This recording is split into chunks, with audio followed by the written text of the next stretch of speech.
اچھا چلو اندر آ جاؤ، چرسی نوجوان میری بات کاٹ کر بولا۔ میں نے یہ پیشکش قبول کرنے میں تامل نہیں کیا۔ بوڑھا خشمگین نظروں سے مجھے گھور رہا تھا۔ میں نے اندازہ لگایا کہ چرسی اس کا بیٹا ہے۔ گیلے صحن سے گزر کر ہم چھوٹے سے برآمدے میں پہنچے اور پھر ایک کمرے میں آ گئے۔ یہ ایک عام سا دیہاتی مکان تھا۔ فضا میں گیلی مٹی اور گوبر کی بو رچی بسی تھی۔ اشیاء کی بے ترتیبی اور ماحول کی بے رونقی دیکھ کر مجھے لگا کہ اس گھر میں کوئی عورت موجود نہیں۔ بعد ازاں یہ قافیہ درست ثابت ہوا۔ گھر میں بس چرسی اور اس کا باپ رہتے تھے۔ چرسی مجھے جس کمرے میں لے کر آیا وہاں دیواروں پر بہت سی بھارتی اداکاراؤں کی تصویریں چسپاں تھیں۔ ان دنوں ابھی ویڈیو کو عروج حاصل نہیں ہوا تھا۔ میں حیران ہوا کہ یہ تصویریں کیسے حاصل ہو گئیں۔ ویسے بھی اس کمرے میں پہنچ کر مجھے کچھ عجیب سا لگ رہا تھا۔ انفرادی طور پر کوئی بھی چیز غیر معمولی نہیں تھی، لیکن ان چیزوں کا مجموعی تاثر مجھے چونکا رہا تھا، جیسے میں کسی انجانی جگہ پر آ گیا ہوں۔ شاید یہ چونکا دینے والی بات چرسی کے لباس میں تھی، یا پھر بوڑھے کے لہجے میں، یا اس مکان کی ساخت میں۔ میں کچھ سمجھ نہیں پا رہا تھا۔ عمر رسیدہ شخص لالٹین سمیت دوسرے کمرے میں چلا گیا۔ اب کمرے میں صرف ایک دیے کی روشنی تھی۔ چرسی نے پوچھا، اور کون ہے تمہارے ساتھ؟ ایک ڈرائیور اور ایک ہیلپر ہے، وہ دونوں ٹرک پر ہی ہیں۔ ہوا کیا ٹرک کو؟ ٹائی راڈ میں کوئی گڑبڑ ہے۔ اصل میں لوڈ زیادہ تھا اور ٹائر کمزور۔ ایک موڑ پر ایک طرف کے دونوں ٹائر ٹھاؤ ہو گئے۔ ٹرک بے قابو ہو کر سڑک سے نیچے اتر گیا۔ پتہ نہیں نیچے سے کیا چیز لگی باڈی کو، ٹائی راڈ کا ستیہ ناس ہو گیا۔ جہاں کہاں رہے تھے تم؟ یہ سوال ذرا مشکل تھا۔ ہم شکر گڑھ سے کافی آگے نکل چکے تھے اور میرے اندازے کے مطابق بارڈر کے آس پاس کہیں تھے۔ میں فیصلہ نہیں کر پا رہا تھا کہ کس قصبے یا مقام کا نام لوں۔ میری یہ مشکل بوڑھے کی آواز نے آسان کر دی۔ اس نے ساتھ والے کمرے سے پکار کر پوچھا، پتر بوٹے، آگ جلتی رہنے دوں یا بجھا دوں؟ چرسی نے کہا، جلتی رہنے دے باپو۔ پھر کہنے لگا، تم وشنو تو نہیں ہو؟ ایک دم میرا دماغ بھگ سے اڑ گیا۔ وشنو ان ہندوؤں یا سکھوں کو کہا جاتا ہے جو انڈا اور گوشت وغیرہ نہیں کھاتے تھے۔ وشنو اور باپو کے الفاظ میری سماعت میں دھماکوں کی طرح گونج رہے تھے، ایک دم جیسے کوئی پردہ سا میری نگاہوں کے سامنے سے ہٹ گیا۔ میں نے اپنے سامنے بیٹھے مدقوق چرسی کو آنکھیں پھاڑ کر دیکھا، کمرے میں نگاہ دوڑائی، اور میرے اندر کسی نے پکار کر کہا کہ میں پاکستان میں نہیں ہوں۔ یہ مکان، یہ گاؤں، یہ فضا، یہ زمین، ان میں سے کسی بھی چیز کا تعلق پاکستان سے نہیں تھا۔ تعقب کی ہنگامہ خیزی میں ہم سرحد پار کر چکے تھے، اور اب میں ایک بھارتی گاؤں میں ایک بھارتی کے سامنے بیٹھا تھا۔ چرسی، جس کا نام بوٹا تھا، مجھے حیرت سے دیکھ رہا تھا۔ میں نے خود کو تیزی سے سنبھالا اور اقرار میں سر ہلایا، ہاں وشنو ہوں میں۔ اوہو، پھر تو مشکل ہو جائے گی۔ ہم نے قیمے والے چاول پکا رکھے تھے، کچھ بچے ہوئے تھے۔ میں سوچ رہا تھا تمہیں گرم کر دیتے ہیں، تمہارا گزارا ہو جائے گا۔ خیر، اب کچھ اور وچار کرتے ہیں۔ ہاں، کچھ آلو ہیں گھر میں، انہیں بھون لیتے ہیں، نمک مرچ لگا کر کھا لینا، کیا خیال ہے؟ جیسا تم مناسب سمجھو بھائی۔ میں نے اپنے لہجے کو حد الامکان نارمل رکھنے کی کوشش کی۔ وہ بولا، بڑے کڑاکے دار ٹھنڈ ہے جی، ٹرک تو تمہارے لیے برف کھانا بن جائے گا۔ میرا خیال ہے اپنے ساتھ والوں کو بھی یہیں بلا لو۔ اور ہاں، ٹرک پر کیا لدا ہوا ہے؟ گنے ہیں، ابو ہر سے فیروز پور لے کر جا رہے تھے، وہاں ایک شوگر مل ہے، پریمیا شوگر مل، ادھر اتارنے تھے۔ میں نے عجلت میں تراشا ہوا جواب دیا۔ بوٹے کے چہرے پر الجھن نمودار نہیں ہوئی، جس سے مجھے اندازہ ہوا کہ جواب معقول ہے۔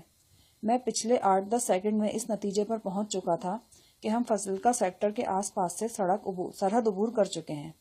اس کا مطلب تھا ہم ابوہر، فرید کوٹ اور فضلکا وغیرہ سے زیادہ دور نہیں۔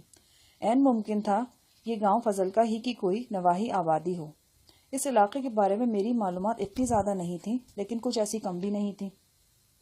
بوٹے سے تعارف کراتے ہوئے میں نے اپنا نام نہال سنگھ اور صفدر کا وچن سنگھ بتایا، اور کہا کہ ہم لدھیانہ کے رہنے والے ہیں۔ بوٹا، جس کا پورا نام بوٹا سنگھ تھا، کمرے کے ساتھ والی تاریک کوٹری میں گھسا اور وہاں سے ایک بوسیدہ بوری گھسیٹ لایا۔ بوری دیکھتے ہی پتہ چل گیا کہ اس میں آلو ہیں۔ بوٹا سنگھ بوری میں سے مٹی سے بھرے آلو نکالتے ہوئے بولا، جاؤ اپنے ساتھیوں کو بھی لے آؤ، یہاں گھر میں کون سا پردہ ہے، جہاں من چاہے سو رہنا، 1-2 رجائیاں ہیں، لکڑی بھی ہے، زیادہ ٹھنڈ لگی تو آگ جلا لینا۔ میں نے کہا، کم از کم ایک بندے کو تو ٹرک میں رہنا ہوگا، اگر تم کہتے ہو تو دوسرے کو لے آتا ہوں۔ سجن جی، ٹرک میں گنے ہی ہیں نا، کوئی الائچیاں تو ہیں نہیں جو چور لے جائیں گے، کھا کھا کر سردی میں جم جائے گا بیچارہ جو وہاں رہے گا۔ نہیں یار، پیر استاد نے پہلا سبق یہی پڑھایا تھا کہ گاڑی اکیلی نہیں چھوڑنی، گاڑی اور زنانی میں بہت سی باتیں ایک جیسی ہوتی ہیں۔ وہ ہنسنے لگا۔ میں نے کہا تم کہتے ہو تو میں ایک کو یہاں لے آتا ہوں, دوسرے کے لیے تم چاول دے دو, وہ مسلمان ہے, کھا لے گا. جیسے تمہاری مرضی, اگر کمبل رجائی وغیرہ کی ضرورت ہو تو وہ بھی لے جاؤ.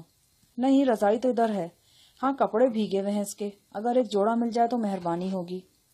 بوٹا سنگھ کی دبلی پتلی پنڈلی پر پٹی بندھی ہوئی تھی. وہ لنگڑاتا ہوا دوسرے کمرے میں گیا, وہاں سے ایک تہبند قمیض لے آیا. میں دیکھتے ہی جان گیا کہ یہ اس کے باپو کا لباس ہے.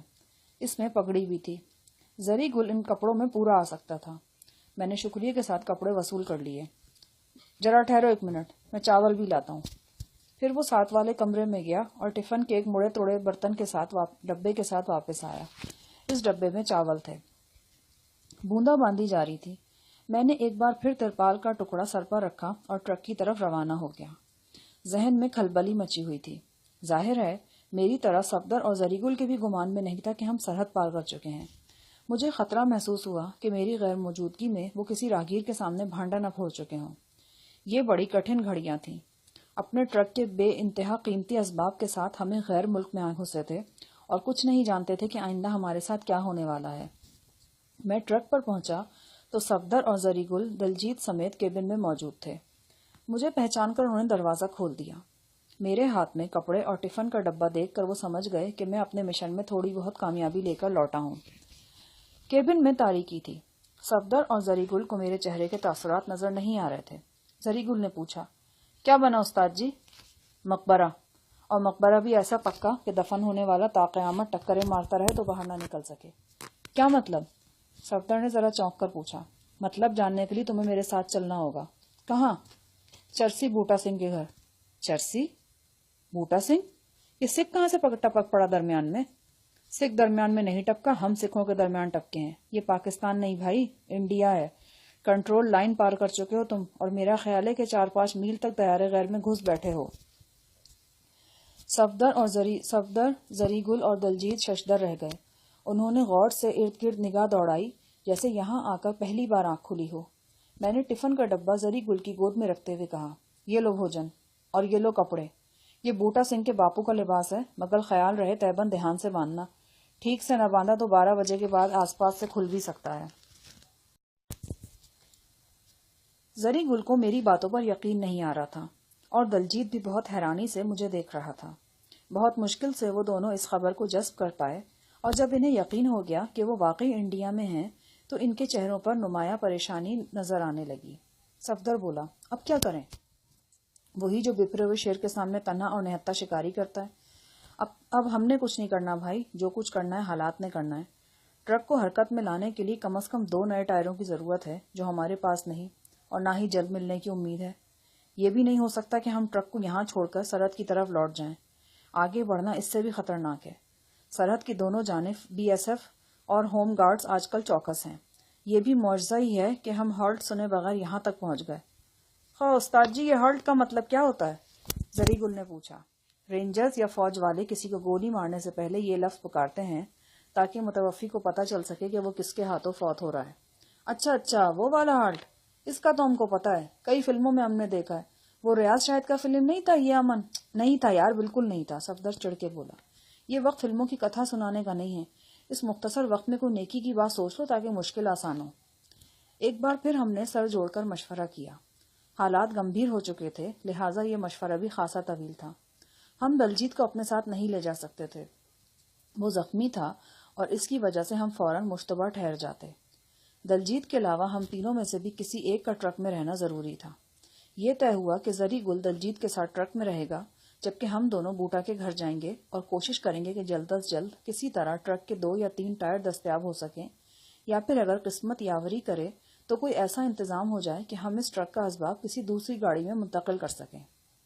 ہم نے ٹرک کو جیک لگا کر دونوں طرف کا ایک برباد شدہ پہیا کھول دیا. ایک فاضل ٹائر ٹرک میں موجود تھا. اگر ہمیں 2 ٹائر یا کم از کم 1 ٹائر بھی مل جاتا تو ہم ٹرک کو حرکت میں لا سکتے تھے. ٹارچ کی روشنی میں نے ٹرک کا اچھی طرح جائزہ لیا.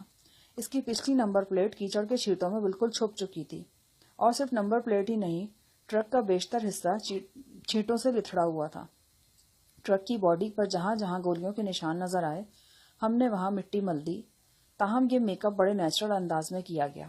دیکھنے میں یہی لگتا تھا کہ ٹرک کے قریب سے گزرنے والی تیز رفتار گاڑیوں نے یہ گلکاری کی ہے. اگلی نمبر پلیٹ کے ساتھ بھی یہی سلوک کیا گیا۔ میں جانتا تھا کہ مشرقی پنجاب کی سڑکوں پر اس ٹرک سے ملتے جلتے ٹرک چلتے ہیں۔ جہاں یہ ٹرک کھڑا تھا وہ جگہ سڑک سے زیادہ دور بھی نہیں تھی۔ عام دیہاتی اس ٹرک کو دیکھ کر کسی بھی شک و شبے میں مبتلا نہیں ہو سکتا تھا، بلکہ کوئی باوردی شخص بھی جب تک خصوصی غور و خوض نہیں کرتا کسی نتیجے پر وہ نہیں پہنچ سکتا تھا۔ میں نے زری گل کو تسلی دی کہ یہاں کوئی ایسا شدید خطرہ موجود نہیں اور وہ چاہے تو کیبن میں سو بھی سکتا ہے۔ دلجیت کی ٹوٹی ہوئی برچھی زری نے نشست کے نیچے رکھ لی تھی اور بوقت ضرورت اسے استعمال بھی کر سکتا تھا۔ اس کے علاوہ ہتھیار بھی ٹرک پر موجود تھا، جس کا شاید توڑ یہاں کے رینجر اور بی ایس ایف کے پاس بھی نہیں تھا۔ جو دیگر ہدایات میں نے زری گل کو دی ان کے مطابق اسے اپنا نام یوسف اور دلجیت کا نام دلجیت سنگھ بتانا تھا۔ ہم چاروں ابو ہر سے گنا لے کر فیروز پور کی شوگر مل میں جا رہے تھے۔ یہاں ٹرک خراب ہو گیا۔ اب 2 ساتھی ٹائر ڈھونڈنے نکلے ہیں اور 2 ٹرک میں مقیم ہیں۔ طے شدہ تفصیل کے مطابق میرا نام نہال سنگھ اور صفدر کا وچن سنگھ تھا۔ جو فالتو پگڑی آ گئی تھی وہ میں نے دلجیت کے سر پہ باندھ دی۔ اس کا لباس تو پہلے ہی سکھوں والا تھا، یعنی تیبند قمیض، جھاڑ جھنکار داڑھی بھی تھی۔ پگڑی باندھ کر وہ 100% سکھ نظر آنے لگا۔ درد کی باقی گولیاں میری جیب میں تھیں، وہ میں نے دلجیت کو دے دی۔ وہ کراہتے ہوئے بولا، باؤ یہ ٹانگ کا درد تو میں سہ دوں گا، اس درد کا علاج کرو جو میرے کلیجے کو کھا رہا ہے۔ میری بالی کا کچھ بتاؤ، وہ زندہ بھی ہے یا نہیں؟ حوصلہ رکھو چاچا، اللہ اچھا ہی کرے گا۔ جس دوران میں زری گل اور دلجیت سے باتیں کر رہا تھا، صفدر نے ایک بڑا اچھا کام کیا۔ وہ ٹرک کے پچھلے حصے میں چلا گیا۔ وہ جانتا تھا کہ گنے کے 20-25 گٹھے ہٹانے کے بعد وہ ان 6 صندوقوں تک رسائی حاصل کر سکتا ہے جس کے تالے ٹوٹے ہوئے ہیں۔ گنا ہٹانے کے بعد وہ بالائی صندوق تک پہنچا اور معمولی کوشش سے رسیاں کاٹ کر ڈھکنا کھول لیا۔ اس موقع پر اس نے مجھے بھی آواز دے کر اوپر بلایا۔ ٹارچ میرے پاس تھی۔ ہم نے ٹارچ کی روشنی میں لاکھوں روپے مالیت کی جگمگاتی اشیاء کا دیدار کیا اور پھر اس نے اس سمندر میں سے ایک قطرہ اپنی ضروریات پوری کرنے کے لیے لے لیا۔ یہ ایک قدیم طرز کا طلائی گلوبند تھا۔ اس کا وزن کم و بیش 6 تولے رہا ہوگا۔ اس کی یہ خوبی تھی کہ یہ ٹکڑوں میں تقسیم ہو سکتا تھا اور ہم اسے جزوی طور پر بھی استعمال کر سکتے تھے۔ صندوق کو دوبارہ رسیوں میں جکڑ کر ہم نے گنے کے چند گٹھے اوپر ڈال دیے اور زری گل کو ہدایت کی کہ باقی کے گٹھے احتیاط سے پہلے کی طرح جوڑ دو۔ زری گل قابل بھروسہ شخص تھا۔ اگر نہ بھی ہوتا تو اس وقت ہم تینوں کی اٹل مجبوری تھی کہ ایک دوسرے پر بھروسہ کریں۔ تھوڑی دیر بعد ہم زری گل اور دلجیت سے رخصت ہو کر گاؤں کی طرف روانہ ہو گئے۔ ٹرک کے دونوں پہیے ہمارے ساتھ تھے۔ وہ اس قدر کٹ پھٹ چکے تھے کہ انہیں اپنے ساتھ گاؤں تک لے جانا ایک مسئلہ بن گیا۔ بہرطور کسی نہ کسی طرح ہم نے یہ مسئلہ حل کیا اور گاؤں پہنچ گئے۔ ہمارے پہنچنے تک بوٹا سنگھ مٹی کی ایک بڑی انگیٹھی میں 2-3 پاؤ آلو بھون چکا تھا۔ صفدر نے بوٹا سنگھ کو ست سری اکال کہا۔ جواب میں اس نے بھی اپنی مہین آواز میں ست سری اکال کا نعرہ لگایا۔ رسمی کلمات کے بعد ہم لکڑی کی چوکیوں پر بیٹھ گئے اور گرم گرم آلو چھیل کر نمک مرچ کے ساتھ کھانے لگے۔ ساتھ والے کمرے سے بوٹا سنگھ کے باپ کے کھانسنے کی آواز آ رہی تھی۔ وہ نیند میں کھانس رہا تھا۔ بوٹا سنگھ نے بتایا، ہم باپ بیٹا یہاں اکیلے رہتے ہیں۔ میرا بڑا بھائی جیل میں ہے۔ اسے پولیس نے دربار صاحب سے گرفتار کیا تھا۔ الزام ہے کہ اس کے پاس سے ناجائز پستول نکلا تھا۔ واحد گرو کی مار ہو ان پر۔ اگر اس کے پاس ناجائز پستول تھا تو اس نے اس وقت کیوں نہیں چلایا جب اسی گھر کے اسی کمرے میں پولیس والے اس کی پتنی کے ساتھ بلاత్కాر کر رہے تھے؟ اور اس وقت وہ پستول کیوں نہ چلا جب میری ماں کی چھاتی میں سیکیورٹی کے سپاہی نے رائفل کی سنگین اتاری تھی؟ سب بکواس ہے، سب بکواس ہے۔ یہاں قانون اسی کا ہے جو طاقتور ہے۔ اس نے اگلے دانتوں کی درز میں پرچ کی آواز سے تھوک کی پچکاری نکالی اور مایوسی سے سر ہلانے لگا۔ بوٹا سنگھ ایک دکھ بھرا انکشاف کر رہا تھا۔ کیا کیا تھا تم لوگوں نے؟ یہ ضروری نہیں کہ کمزور کچھ کرے تبھی پکڑا جاتا ہے۔ کمزور تو ہوتا اسی لیے کہ اسے پکڑا جائے اور آلے دوالے کے طاقتور لوگوں پر اپنی طاقت کا رعب جمایا جائے۔ اپنی تمام تر خستہ حالی کے باوجود بوٹا سنگھ تھوڑا پڑھا لکھا بھی لگتا تھا، جیسا کہ بعد میں پتہ چلا کہ اس نے فضلکا کے گورنمنٹ ہائی اسکول سے میٹرک کر رکھا تھا۔ میں نے کہا، تمہاری ماں کو مارنے والوں نے آخر کوئی بہانہ تو بنایا ہوگا۔ بہانہ وہی خالصتان۔ ان کو شبہ تھا کہ میرا بھائی جسونت تخریب کاروں کا ساتھی ہے۔ کئی بار اس کی گرفتاری کے لیے ہمارے گھر اور دکان پر چھاپا مار چکے تھے۔ ایک رات ایک ہندو سب انسپیکٹر تلک رام اپنے 4 ڈشکروں کے ساتھ ہمارے گھر گھس آیا۔ باپو اس روز دکان کا سودا لینے لدھیانہ گیا ہوا تھا۔ جسونت، میری بھابو اور ماں کے سوا گھر میں کوئی نہیں تھا۔ جسونت نے بزدلی دکھائی۔ جب گاؤں پولیس والے میری ماں اور بھابھوں کو مار پیٹ رہے تھے تو وہ گھر کی پچھلی دیوار پھلانگ کر بھاگ نکلا۔ وہ ایسی ہی سردیوں کے دن تھے، بڑے زور کی ٹھنڈ پڑ رہی تھی، سب لوگ اپنے گھروں میں بند تھے، کسی کو خبر ہی نہیں ہوئی کہ ہمارے گھر میں کیا ہو رہا ہے۔ سب انسپکٹر نے شراب پی رکھی تھی۔ پہلے تو وہ میری بھابھوں کو مارتا پیٹتا رہا، پھر جاتی پر اتر آیا۔ میری ماں سے یہ برداشت نہیں ہوا، وہ میرے باپو کی کرپان لے کر اس کتے پر چڑھ ہوئی۔ کرپان سب انسپکٹر کے بازو پر لگی۔ اس چھوٹے سے زخم کے بدلے میں ایک سپاہی نے رائفل کی سنگین میری ماں کے سینے میں اتار دی۔ یہی کمرہ تھا۔ اس کمرے میں ایک طرف میری ماں کی لاش پڑی تھی اور دوسری طرف وہ کتا میری بھابھوں کی عزت سے کھیل رہا تھا۔ بعد میں پولیس والوں نے خود ہی ہمارے گھر میں فائرنگ کی اور گاؤں والوں کو بتایا کہ اس گھر سے پولیس پارٹی پر حملہ ہوا ہے۔ اگلے روز ہم نے اخبار میں پڑھا، سب انسپکٹر تلک رام مفرور جسونت سنگھ کو پوچھ گچھ کے لیے تھانے لے جانا چاہتا تھا، پر اس کے گھر والوں نے مسلح ہو کر پولیس پارٹی پر حملہ کر دیا۔ اس پولیس مقابلے میں سب انسپکٹر سخت زخمی ہوا اور ایک عورت ہلاک ہو گئی۔ مجرم اپنے ساتھیوں سمیت بھاگنے میں کامیاب ہو گیا۔ پولیس نے ہمارے گھر سے 2 بندوقوں کے علاوہ خالصتان کے جھنڈے، اشتہار اور پتہ نہیں کیا کیا برآمد کر لیا۔ علاقے کے لوگ دانتوں میں انگلیاں دے رہے تھے کہ اخبار والے اتنا بڑا جھوٹ بھی بول سکتے ہیں۔ سب جانتے تھے کہ جسونت کس طرح کا بندہ تھا۔ اس چوہے کو پولیس والے شیر بنا رہے تھے اور یہ بھی بتا رہے تھے کہ وہ آدم خور ہے۔ اپنی بات پر بوٹا خود ہی ہنس دیا۔ تمہاری بھابھوں کا کیا بنا؟ وہی جو ایسی عورتوں کا بنتا ہے۔ اس کے پیٹ میں بچہ تھا جو ضائع ہو گیا۔ وہ ایسی بستر سے لگی کہ پھر اٹھ ہی نہ سکی۔ پتہ نہیں اٹھنا چاہ ہی رہی تھی یا نہیں، 5-6 مہینے میں ہی گھل گھل کر ختم ہو گئی۔ جس روز اس کی ارتی جلی تھی، اسی روز جسونت سنگھ امرتسر سے گرفتار ہوا۔ اسے پولیس نے ناجائز پستول کے الزام میں پکڑا تھا۔ اس کا قصور صرف اتنا تھا کہ وہ دربار صاحب سے نکلنے والے ایک جلوس کے ساتھ چل رہا تھا۔ بعد میں پولیس کو پتہ چلا کہ یہ تو وہی جسونت ہے جسے وہ 6 مہینے سے ڈھونڈ رہے ہیں۔ جسونت کو گرفتار ہوئے اب 1 سال ہونے کو آیا ہے۔ ہمیں کچھ نہیں پتا کہ وہ کس جیل میں ہے، کہاں ہے اور ہے بھی یا نہیں۔ تمہارے دل میں کبھی یہ خیال نہیں آیا کہ تمہیں انصاف ملنا چاہیے؟ انصاف کی نہیں، بدلے کی بات کرو بھاجی۔ اب تو یہاں صرف بدلہ ہی بدلہ ہے۔